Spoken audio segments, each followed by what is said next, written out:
Les gardiennes du temps, une courte nouvelle de Timon van Winsberg, illustrée et réalisée par Thomas Rouillet et Timon van Winsberg.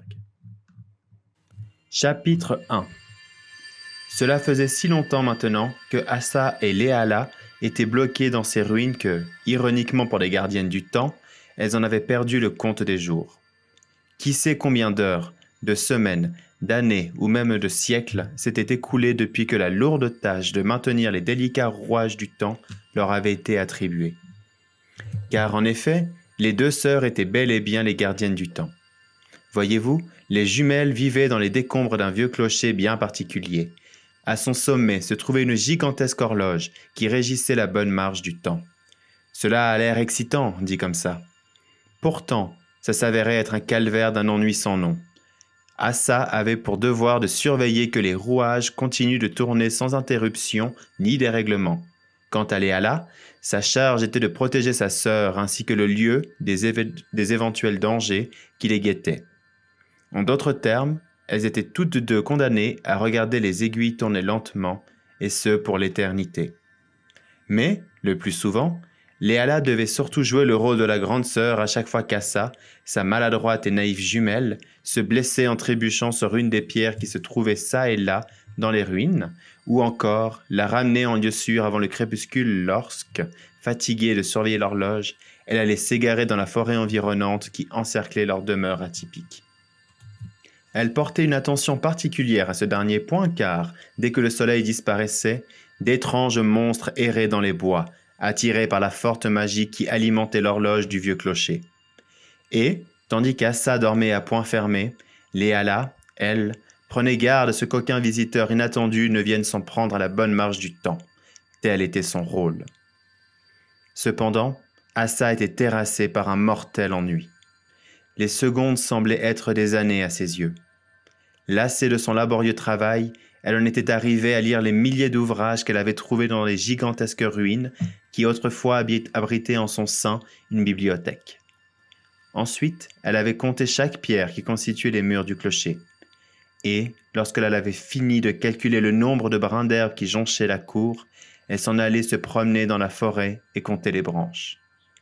Ce dédale d'arbres grotesques était pour Assa comme un refuge, loin de ses pesantes obligations. Malgré cela, elle ne pouvait jamais s'y aventurer trop longtemps. La magie de l'horloge l'affaiblissait plus à s'en éloigner, jusqu'à la rendre incapable de mettre un pied devant l'autre. Quant à Léala, elle était indifférente à leur triste sort. À vrai dire, elle était insensible à tout. Enfin, presque. Derrière son expression froide et désintéressée, elle s'efforçait de cacher la seule chose à laquelle elle tenait vraiment, sa sœur. Elle s'inquiétait de la lente mélancolie qui s'emparait d'elle, dévorant sa joie de vivre un peu plus chaque jour et à chaque minute qui s'écoulait. Chapitre 2. Un jour, tandis qu'Assa était encore une fois partie explorer le bois, Léala s'inquiétait de ne pas voir sa jumelle sur le chemin du retour. Elle partit à sa recherche quelques heures plus tard, non sans laisser s'échapper un soupir d'agacement, alors que les derniers rayons orangés du soleil du soir faisaient lentement place à la pénombre de la nuit. Après quelques longues minutes de course affolée, elle tomba nez à nez avec sa sœur, qui se trouvait accroupie auprès d'une souche morte. Assa lui lança alors un regard plein de détresse. Remarquant l'expression confuse de Léala, elle tendit ses mains vers elle, lui dévoilant un jeune lapin qu'elle tenait avec précaution dans ses paumes. Il semblait extrêmement mal au point. Toutes deux s'empressèrent de rentrer au clocher, avec la ferme intention de tout tenter pour tirer la pauvre créature de l'étreinte de la mort qui se resserrait dangereusement sur elle. Cela s'avéra ne pas être une tâche facile. L'innocent animal semblait avoir survécu de justesse à la morsure d'un prédateur. Pendant des semaines entières, Assa lui apporta des soins constants. Elle recousit ses plaies, traita son infection et lava le sang qui avait recouvert son pelage blanc.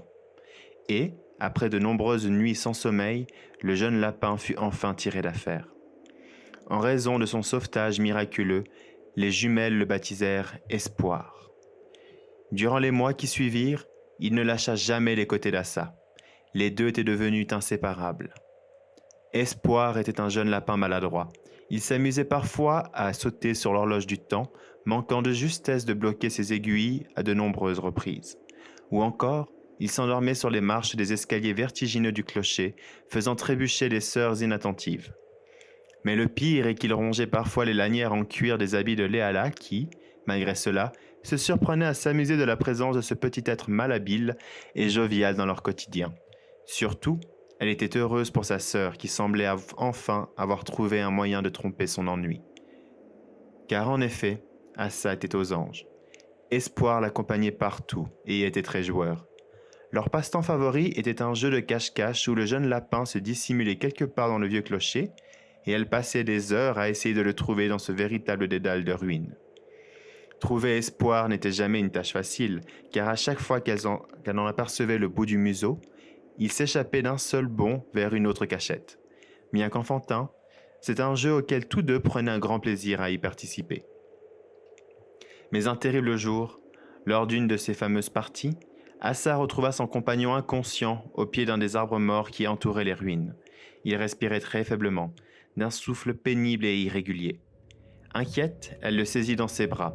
Le chagrin lui déchira alors le cœur tel une cruelle lame. Chapitre 3. Le jeune lapin était tombé terriblement malade. L'hiver approchait et l'air était particulièrement froid. Les deux sœurs se rendirent vite à l'évidence. Espoir ne survivrait pas jusqu'au printemps. Les jumelles firent tout leur possible pour le sauver à nouveau, mais cette fois, rien n'y fit. Il ne mangeait plus, et était même trop fragile pour tenir debout sur ses quatre pattes. Assa était dévastée, et Léala compatissait pour sa sœur. Cette dernière aura tout tenté pour améliorer la situation et les tirer tous les deux de ce cauchemar. Mais même elle, habituée à combattre les plus terribles des monstres, ne pourrait sauver Espoir. C'est alors que, lors d'une sombre nuit de tempête, tandis que le pauvre lapin dormait péniblement en agonisant près d'un maigre feu de cheminée dans l'attente de sa faim, une idée vint à l'esprit d'Assa. Une idée folle et dangereuse, mais qui était la seule possibilité de retarder l'inexorable. Afin de sauver Espoir d'une mort certaine, elle allait arrêter le temps. Munie de sa clé de remontage, elle s'en alla, tremblante, grimper toutes les marches du clocher jusqu'à arriver à l'imposante horloge. Puis, d'un mouvement précis et décidé, elle y enfonça la clé et la tourna fermement, bloquant les rouages du temps. En une fraction de seconde, tout autour d'elle se figea. Dehors, la neige s'arrêta de tomber et demeurait fixée dans les airs. Le vent glacial ne soufflait plus et un lourd silence envahit le lieu. Il semblait que seule Assa Léala, gardienne du temps, avait encore le pouvoir de se mouvoir. Tandis que Léala s'empressait de monter les marches pour rejoindre sa sœur et lui demander d'expliquer cette situation chaotique, Assa, elle, portait toute son attention sur Espoir. Il était endormi et demeurait immobile telle une peluche, figé dans le temps, mais bel et bien vivant. Assa fut tout d'abord soulagée que son compagnon en pelage blanc soit encore en vie. Elle relisait frénétiquement les vieux grimoires qui traînaient dans le clocher, dans l'espoir de trouver une cure qui lui aurait échappé. Le chagrin la rongeait à chaque seconde car, bien que le jeune lapin vivait encore, il ne bondissait plus. Il restait à jamais figé, prisonnier d'un lourd et agonisant sommeil, abandonné à lui-même dans les profondeurs du pays des songes. Léala, quant à elle, redoutait les conséquences que le fait de bloquer le temps allait apporter. Leur rôle était de faire en sorte qu'il ne s'arrête jamais. Qu'allait-il se passer maintenant qu'elles avaient failli à leur tâche? Mais, au fond, elle s'inquiétait principalement pour sa sœur, qui semblait être rongée par sa lourde tristesse. Et, très vite, ses craintes se confirmèrent. Les monstres qui hantaient les bois, insensibles à la magie du temps, s'attaquèrent au vieux clocher qui se trouvait vulnérable sans la protection des sortilèges de son horloge. Des heures durant, Léala s'épuisait à les combattre, mais leur nombre rendait cette bataille perdue d'avance. Assa, elle, se noyait dans ses larmes, serrant chaudement contre son corps le petit corps frêle et endormi d'espoir. Ses sentiments de peine, de chagrin et de désolation paraissaient rendre le monstre de plus en plus puissant. Il semblait comme se nourrir de ces terribles émotions, se régénérant sans cesse, et Léala se retrouva vite incapable de défendre les ruines plus longtemps. Assa se rendit alors à l'évidence. Espoir ne pouvait continuer de vivre ainsi, prisonnier de son sommeil, à jamais prisonnier de sa souffrance. Sa sœur était en train de donner sa vie pour un combat qui n'était pas le sien. Et, malgré l'immense souffrance que cela lui infligeait, Assa, en sanglots, embrassa le jeune lapin sur le front une toute dernière fois. Le cœur lourd, elle tourna à nouveau la clé. Instantanément, le temps reprit son cours, balayant les monstres de sa puissante magie. Léala, bien qu'épuisée, accourut en direction de sa sœur pour s'assurer qu'elle soit bien saine et sauve. Elle la trouva à genoux au sommet du clocher, le regard noyé de larmes porté vers le corps frêle de son compagnon. Espoir était enfin parti, là où le soleil ne cesse de briller, loin du froid, loin de la souffrance. Assa se jeta alors dans les bras de sa sœur en quête de réconfort, et les deux jumelles se retrouvèrent soudainement plus seules que jamais. Chapitre 4. Alors que les semaines passaient, le vide qu'Espoir avait laissé dans le cœur des jumelles ne s'en alla jamais. La mélancolie régnait sur le lieu et, bien que toutes deux prenaient soin l'une de l'autre, elles se sentaient terriblement abandonnées à leur sort. Le passage de ce lapin dans leur vie, aussi court fut-il, leur avait offert quelques instants ce qu'il manquait terriblement à leur existence monotone, de simples moments de joie et d'insouciance. Assa ne lisait plus. Elle ne comptait plus les pierres des ruines, ni le nombre de brins d'herbe dans la cour, ou encore le nombre de branches des arbres des bois. Elle passait ses journées assise, le regard triste et vide, à fixer l'horloge du temps tournée de toute sa terrible lenteur. Mais, un matin, alors que les premiers rayons de l'aurore coloraient le ciel de tout leur éclat, Assa aperçut au loin la silhouette de sa sœur qui revenait de sa nuit à parcourir la forêt en chasse de monstres. Cette dernière avançait vers elle d'un pas pressé, ce qui était inhabituel pour elle qui avait normalement une démarche calme et désintéressée. Piquée par sa curiosité, Assa s'en alla la rejoindre. Et, lorsque toutes deux se retrouvèrent à l'orée du bois, ses yeux s'émerveillèrent à la vue de ce que sa jumelle tenait dans ses bras. C'était un jeune lapin, le portrait craché d'espoir, à la seule exception que son pelage était non pas blanc, mais d'un gris noir argenté. Et Léala vit alors se dessiner sur le visage de sa jumelle quelque chose qu'elle pensait ne jamais revoir un jour, un sourire. Léala expliqua que, tandis qu'elle parcourait le bois en quête de monstres à chasser, le lapin avait bondi à ses pieds et l'avait suivi tout au long de la nuit. Il semblait comme vouloir rester à ses côtés et marchait souvent en direction du clocher comme s'il connaissait son existence. Les jumelles l'accueillirent avec une joie immense.